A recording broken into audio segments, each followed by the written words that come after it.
So let us we start this. So what we were doing till now, we were looking at observation in the battlefield. So in that we are focusing on the 5 reasons Arjuna gave not to fight. Because whereas we saw the mentality of Dhritarashtra and the Duryodhana, now we are looking at Arjuna.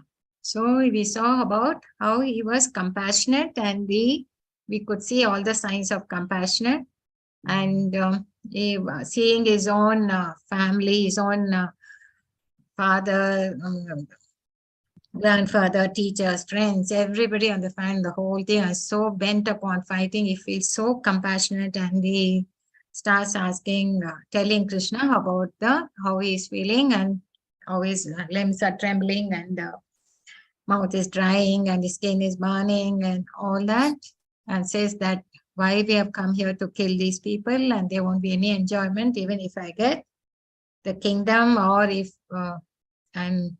so he is going, and he talked about the sinful reactions. So we covered that in the last class. So we'll continue with this. So what did we see for fear of sinful reactions? He said, sin will overcome us if we slay such aggressors. Therefore, it is not proper for us to kill the sons of Dhritarashtra and our friends. What should we gain? O Krishna, husband of goddess of fortune, how could we be happy by killing our own kinsmen? So here we talked about aggressors. Anybody remembers what are the 6 types of aggressors are there? Hare Krishna, do you remember? We discussed last time. Anyone can put it in the chat also. If we can remember, can say. That is one thing I remember, one who sets fire to the house, one who puts poison in the food, and these 2 only I remember. I can't recall 4. Oh, okay. Then one who, anybody else? Kidnaps a wife others. Okay. And then one who tries to? One who murders or kills someone and acquires illegally the property of the person. Riches of the others. And also go and try to fight with them deadly weapons. Yes. Okay, so that poison giver who sets fire to the thing, one who attacks with deadly weapons, and one who plunders riches, one who occupies another land. So as per the Shastras, it was right for because all these 6 aggressors, Duryodhana had done. He had given poison to Bhima, he had tried to dishonor the Draupadi, then now he's not trying to give the land, kingdom back to them. And also when they were in the forest, they had gone and tried to, they went to, with the deadly weapons. And also they tried to set fire to the house and so many things. So all the things are done. So as per the Shastras, it was right for Arjuna to fight with them. But now he's thinking, why I should do it? Why not the Lord do it, sir? What should we gain, O kingdom, husband of the goddess of fortune? Why you don't do it? Because it will be sin. Sin will overcome with us if we do that. So that is what is coming into his mind, and he's giving these reasons because he knows the Shastras. So he knows that, and from that reasons, he's on that platform, he's talking to thing. So, and he's feeling remorse. Poison. So he could be killed as punishment. There won't be any sinful reaction. And they did all this kinds of thing on Pandavas, hence killing them would not give any sinful actions. So he is indicating Krishna here as Madhava. Why? Krishna should not engage Arjuna, but that would bring misfortune to him. Actually, Krishna will never bring a misfortune to anyone, anything, say even to his devotees, right? So this was the fear of sinful reactions, which he discussed he gave that one of the reasons, the thing. So gradually he's telling, like, I can't kill my kinsmen because they are my friends, and if they are not there, what is happening even if I get the kingdom? Now he's quoting from Shastras, saying that if I do that, I will incur sin. sinful reactions because of that. But actually, from the Shastras, Manu Shastra says if they do these things, it's not sin. But on the battlefield, it was not only Duryodhana and his son and his brothers. There were others also, no, who all joined with Duryodhana. So that is what he's made him to say that even if they don't think, but I'm sure to get sin. Then he continues to talk about their coming because of greed. The opposite party is ready to fight and kill each other. That is the reason. Understands results of the one, but Arjuna could see the result because he's giving the selfless reason. He's saying he was thinking more of the people in general. As a leader, his decision was why, or he's not looking at what makes him happy, but he's looking at what the society is like. And he knows that other party is blind of effect of this challenge. He knows the evil consequences. So it was greed, lobha, pahata. They had that. And in fact, now in Bhagavatam, Narada Muni says that you can, hunger or thirst can be satisfied by eating and drinking. Or if there's somebody is angry, you can chastise them and slowly you can satisfy.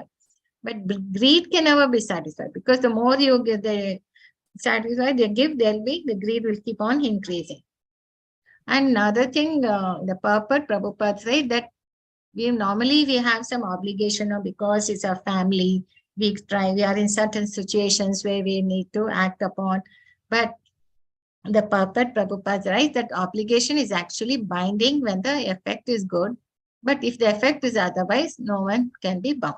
So from Shastra's point of view, Arjuna was right that he need not, it will be sinful.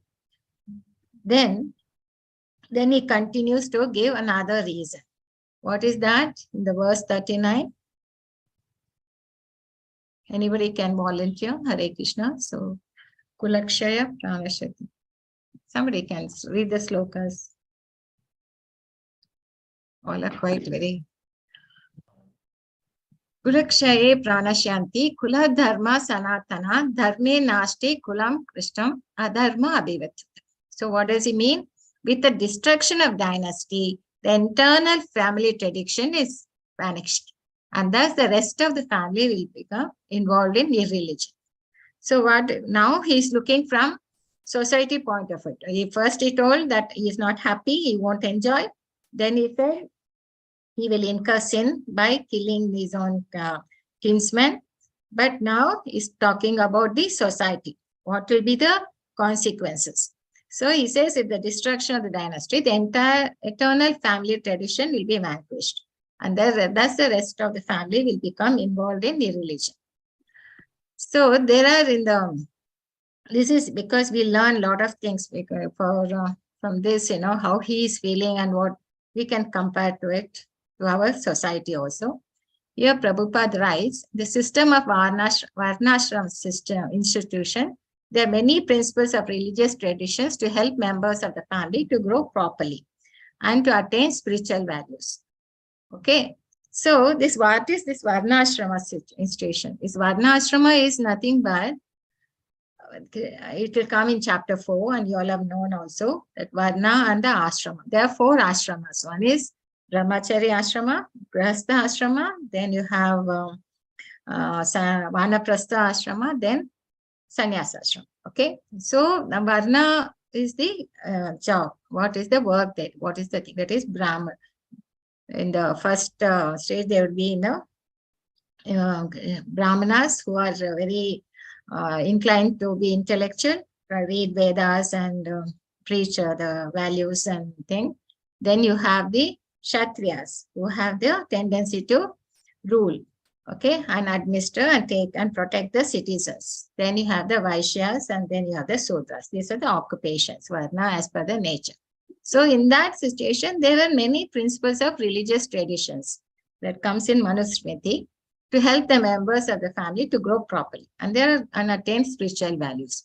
So for the responsibility would be on the elder members. The elder members are responsible for these purifying processes in the family, beginning from birth to death. So now he's thinking, now in the battlefield, all the men are there. Sons are there, brothers are there, husbands are there, and all elders. I mean, there were 5 generations. Like, Arjuna's father, level and 2 generations above him, that is grandfather, great-father. Also his sons and grandsons, they were all there. 5 generations were there in that battlefield. So he's expecting that many of the elders will not be there, and these were the people who were had the responsibility of carrying out the family traditions. And how do we look at that? Kula Dharma. Even in our society today, when we, as a child, we are taught many things, mostly from our grandparents. Okay, they will instruct the whole family. And it is like, it's not taught in the class or in a school. It's like a day-to-day interaction we have within the family, then within the society, and the way they will teach us how to eat, how to dress, and how to carry out the festivals, religion, and such small things. Okay, and the culture. So this is which is passed on by elders to the younger generation. For that, you don't have to study Vedas and things. You have to learn from your elders, execute them as your duties, and make progress in spiritual life. So now, when these elders are killed, who will be there to guide the youngsters? That is the thing which is in the mind of Arjuna. So now the elders will all be there. So he's telling, with the destruction of dynasty, the eternal family tradition is vanquished. And thus the rest of the family will be lost. Just 1 minute. I will come back. There is my mouse, somewhere it is going.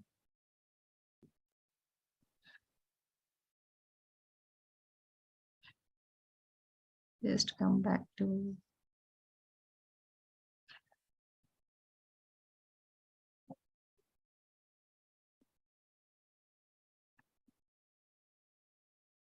I don't know where my mouse is going to.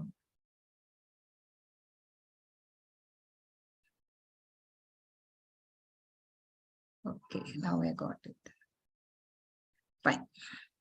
So he says destruction of dynasty, family is vanquished, family involved in religion. And here we lose the chance for spiritual salvation. There won't be anybody to take care of them. So there are 16, I mean, this is just, we have taken this, there are many 40 samskaras are there, but we just showed the 16 samskaras in this slide. Like starts from the birth. You have, during the pregnancy time, you do the Srimantam, then you do the, then after that, the Namkaranam, then you have the Annaprastha, then piercing the ears, then Vidyarambam, then you do Upanyam, then you do so many things like taking them, then you have the end of student life, then Vivaham, and then finally with the Antastraksha. So like that, so many things have been listed out in Manishastri, and these will be talked about, guided by the elders, we carry out, right? Even today we do this Shraddha and all that. So then now Arjuna sees destruction of this family and society. So next, what does Prabhupada writes in the thing? Adharmam abhivatta Krishna pradyushyanti kulashraya trishru dusta vashnaya jayate varna shankara. So there will be unwanted progeny. How there will be unwanted progeny?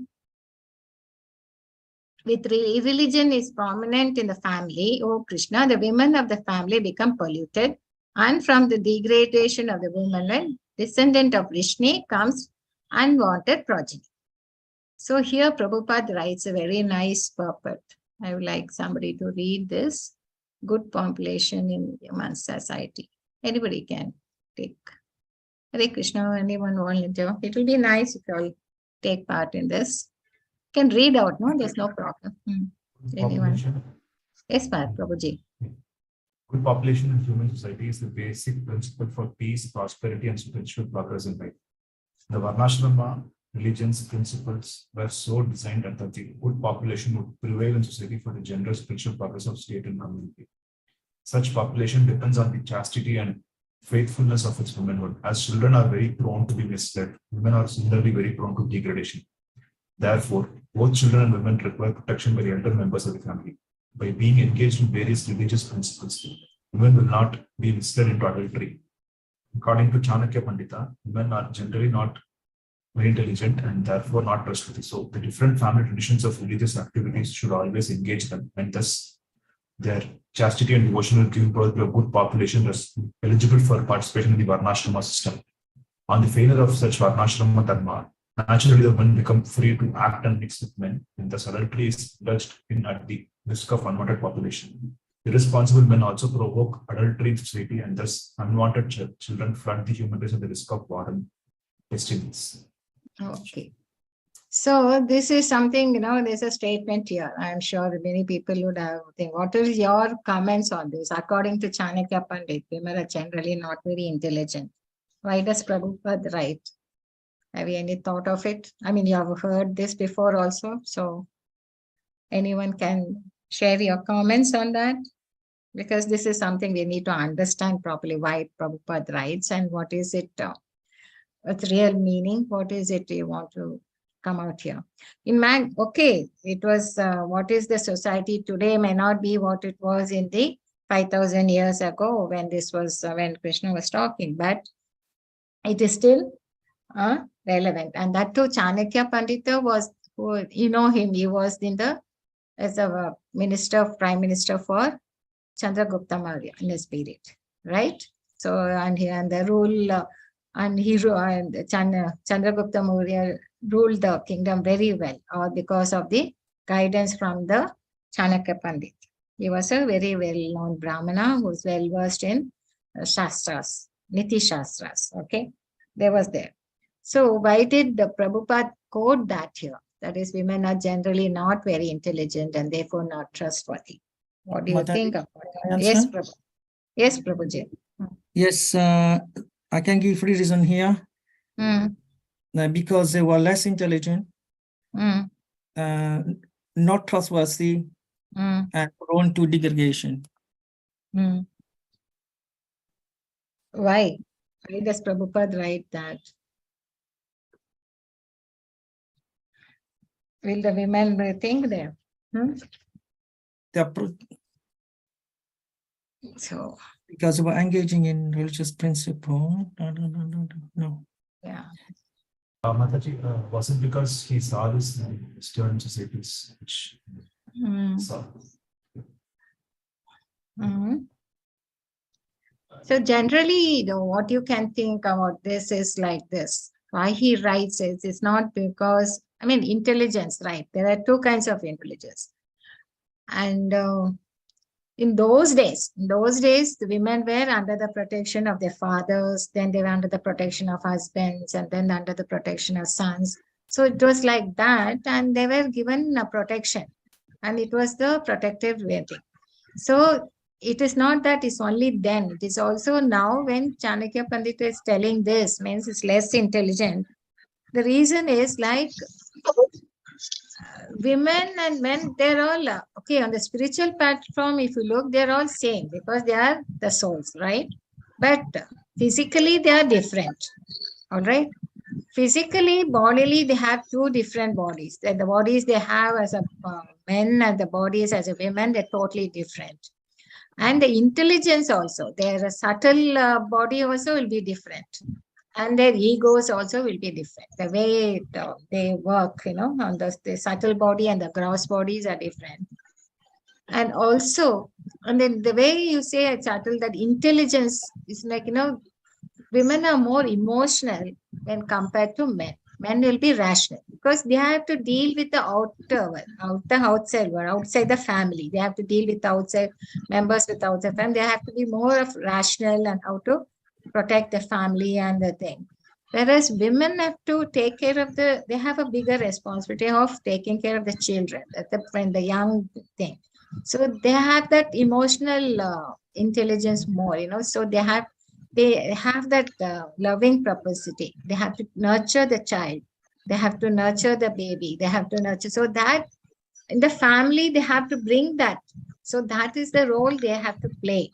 So because of that, they will be very trustworthy because they will trust easily. They will be more emotional, and it is required because both are required. Both the things is required for the growth of the child, both the nourishments is required from both the side. That is the reason they are made like that, bras with the body and in their bodies, right? But people will take advantage of that. That is what's happening. And they will trust easily. Because they trust so easily, people will misguide them, and they will get, and they wouldn't know whom to trust and how. I mean, they might lose that discrimination. So because of that, it is only Chandika Pandita says they're less, and everybody is less intelligent, right? Because unless you understand this more clearly, the discrimination, your intelligence will increase. But otherwise, if you go in the general way, whether it's men or women, they'll be less intelligent. But women are not trustworthy is only because they easily trust people. And easily trust people, so that is why the people, others will take advantage of it. And they're more emotional, that we saw. And these days and this emotion carries used to be there. Emotional needs are there, which used to be taken care of in those days as a joint family we had. But today the family is all a neutral family and things. So we find more of suicides with our young people. They're all more disturbed. And I think there are a lot of reasons for that. But here, the Prabhupada writes that for a good population, the women are the basis, because they play a big role in that, and they have to be protected. And they get easily misled like the children. So that we need to take care of that. And now we talk about equality and all that, but we won't go into that. All we can say, Prabhupada writes, irresponsible people also promote adultery in society, and thus unwanted children flood the human race at the risk of war and things. And it is only generally he writes, but it doesn't mean there are women who are more intelligent, and also in men you will find more men are also more intelligent. You have exceptions and things there, but generally it's like this. This is how the society looks upon them, and now they're taken care of. And if you don't protect them, there'll be degradation in the population. That is what here Prabhupada writes on this. So the elders of the family, we'll go back to that. We'll see the other verses also. Shankaro Narakaiva Kula Gnanam Kulashya Patanti Pittaro He Esham Tutta Pindo Daka Kriha. An increase of unwanted population certainly causes hellish life both for the family and for those who destroy the family tradition. So the ancestors of such corrupt families fall down because the performance for offering them food and water are entirely stopped. So here is talking about the religion, the practice. Now Arjuna says those who certainly, this unwanted population will cause hellish life for both family and for those who destroy. So he says we are going to be responsible for destroying the family tradition. So this will be, you will incur sin. So he says who destroy the family tradition are also responsible, and it is the ancestors. And what happens that the ancestors of such corrupt families will fall down, and because the performance and also they won't be, the Shraddha and all won't be performed. So according to the rules and regulations of fruitive activities, there is a need to offer periodical food and water to the forefathers of the family. It's not like, this is only followed here in India and all that. There are other parts of the world also, they follow that, even in China or anything. But even in Sweden and all, they even may not do such elaborate Shraddha ceremony, but they do. There is a day in the year when they go to the graveyard and think of their forefathers and the thing, and they do prayer, offer flowers and all that. So this is there. This offering is performed by worship of Vishnu, because eating the remnants of food offered to Vishnu can deliver one from all kinds of sinful reactions. So this is there in the Shastras. So sometimes the forefathers may be suffering from various types of sinful reactions, And sometimes they cannot even acquire a gross body.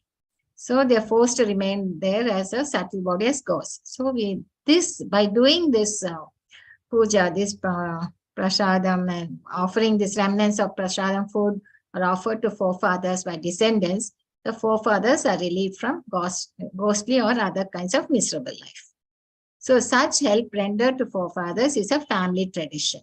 So this is one very important thing which Arjuna points out. He says the offering of this to the forefathers will be stopped, and people who are responsible also are incurring sinful actions. Such help, that means it shows that Arjuna is knowing the Shastras and he's talking and he's giving the reasons from the Shastras. So simply by performing devotional service, one can deliver thousands, hundreds and thousands of mystery from all kinds of mystery. Okay. And this is a nice verse which Prabhupada writes, quotes from Bhagavatam. Devashi bhutapta nanirnam pitranam na kinkaro nyayam rini cha rajan sarvatmana he sharanam sharanyam gato mukandam part3 kata. What does it say is, when we are born in this thing, we are indebted to four kinds of people. What are the? We are indebted to Deva Rishi. Deva Rishi is the sage, the Devatas, because they are the ones who are administering this whole nature, and for our sustenance, we need from the food and water, rain, air, everything which is being administered by the Devatas. So we are indebted to them, and we are indebted to the sages because they have given us the scriptures, they are giving us the spiritual knowledge. Then to the family members, to other living entities, humankind, and forefathers. And forefathers because we are born in a particular family and we will be enjoying their wealth and everything. So resources. So we are indebted. But if you take to Krishna consciousness, that Mukunda Pariharta, then he takes care of all these obligations. Otherwise, we have to take care of this. If we are not in Krishna consciousness, we are indebted to demigods, sages, general entities, and forefathers. Such obligations are automatically fulfilled by performance of devotions to Supreme Lord. Because even when you do Shraddha, we are doing this offering is performed by worship of Vishnu. People may not remember, if you all, I don't know if all of you would be knowing that when the Brahmana Pujaris are doing the ceremonies, we see in Kashi and all that, they will be uttering the mantras. It is actually performing it for Krishna Arpana. That is for the Vishnu. So through that, they're giving the things to forefathers. So Arjuna here is telling that these things will be stopped, and it is and they will not be benefit. But we take help we use the resources from the forefathers, but we are not trying to give it back to them. We need to give back. That is our Kula Dharma. So that is what Arjuna's reason here is, and it is quite justified. It's not that he's not talking any whimsing fancies. My mouse is playing havoc today. So this is responsible for purifying process. Young members will become irreligious because they are not guided, right? And when it is family, I think then it gives rise to unwanted progeny known as Varna Shankara. And there will be quarrels, and people, even the leaders, will be irresponsible because they're all coming from the same thing, and they'll bring chaos in the society by destroying this one Sanatana Dharma. So the good population depends on faithfulness and chastity of women. So this kind of thing, Krishna is heard from the Dharma Shastra. So those who destroy family tradition will also dwell in hell.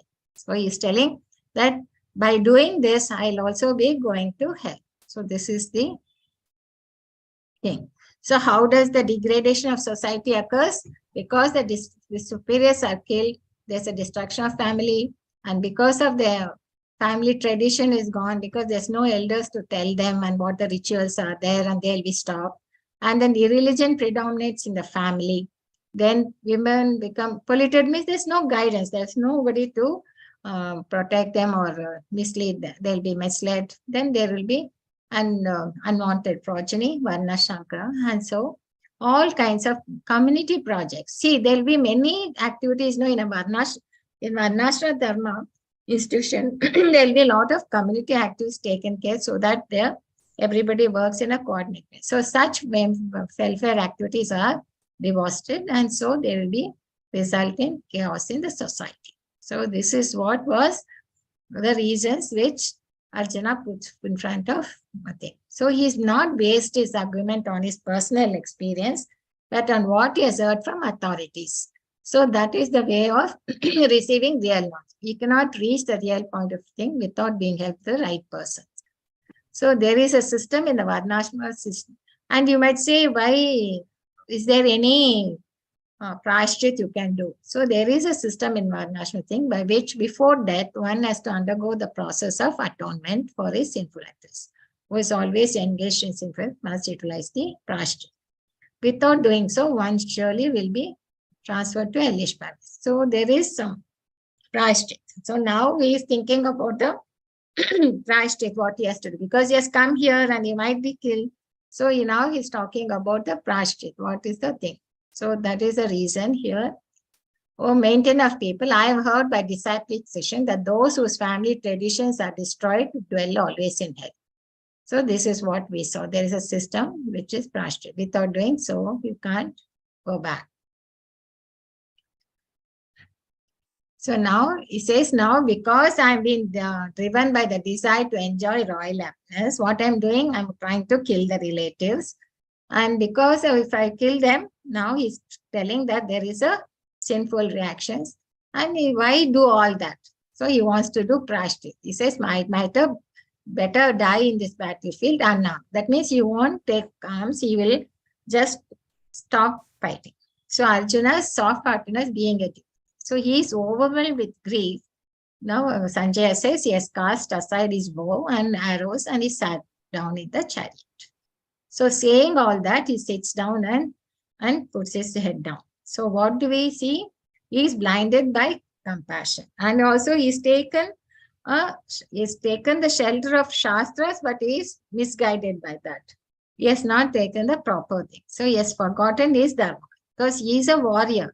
And it is duty is to fight, but not to come into the battlefield and to say overwhelmed by grief and tell that these are the reasons and now you tell me, Krishna, what to do. So this is what finally he says. So we see a lot of saintly qualities of Arjuna, whereas on Duryodhana and Dhritarashtra, what we saw, it was the other side.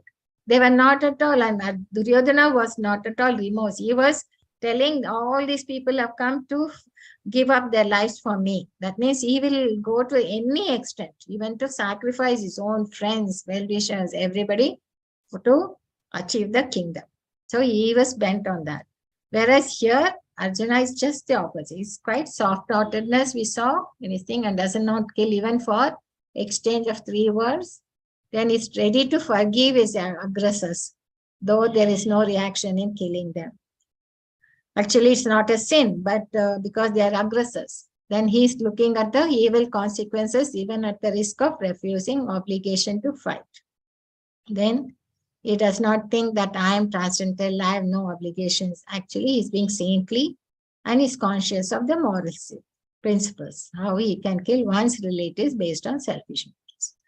So he is ready to be killed unarmed, but not retaliate. So custom according to Kshatriya fighting principles, unarmed and unwilling foe should not be attacked. But these symptoms are due to soft-heartedness resulting from being a great devotee. So he kept his bow down and he's saying, I won't think. So conclusion, what Prabhupada writes is, such a kind and soft-hearted person is fit to receive self-knowledge. That is the final conclusion of this chapter. Okay. And we can see that.